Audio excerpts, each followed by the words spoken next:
Tim penyidik Kejaksaan Tinggi Papua menahan 4 aparatur sipil negara ASN pemerintah Kabupaten Mimika yang menjadi tersangka dalam kasus dugaan tindak pidana korupsi pembangunan sarana dan prasarana aerosport pada Dinas Pekerjaan Umum dan Penataan Ruang PUPR Kabupaten Mimika, Papua Tengah tahun anggaran 2021. Penetapan dan penahanan tersangka yang berstatus sebagai Pokja pemilihan untuk mengurus tender barang atau jasa pemerintah Kabupaten Mimika berinisial DM, HW, RJW, dan M dilakukan setelah tersangka menjalani pemeriksaan 5 jam di Kejati Papua, Jayapura, Rabu malam 29 Oktober.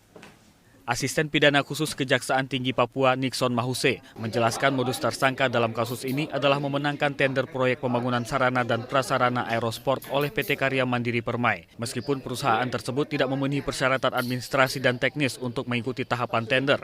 Padahal secara hukum perusahaan itu tidak berhak ditetapkan sebagai pelaksana pekerjaan.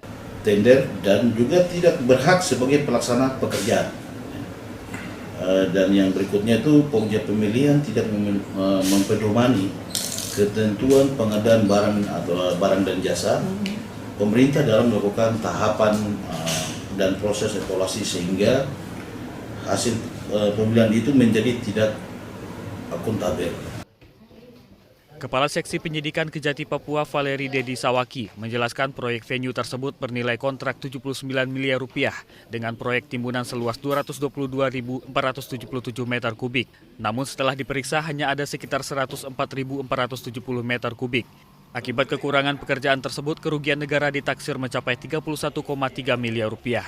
Keempat orang tersangka yang kami tetapkan ini, jadi di sini mulai dari penyedia,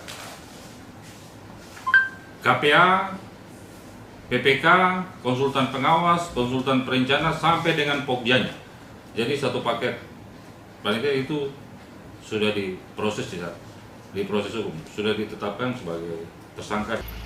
Keempat tersangka tersebut untuk sementara ditahan di sel tahanan Polda Papua selama 20 hari ke depan. Para tersangka dijerat dengan pasal tentang pemberantasan tindak pidana korupsi dengan ancaman hukuman 4 tahun penjara.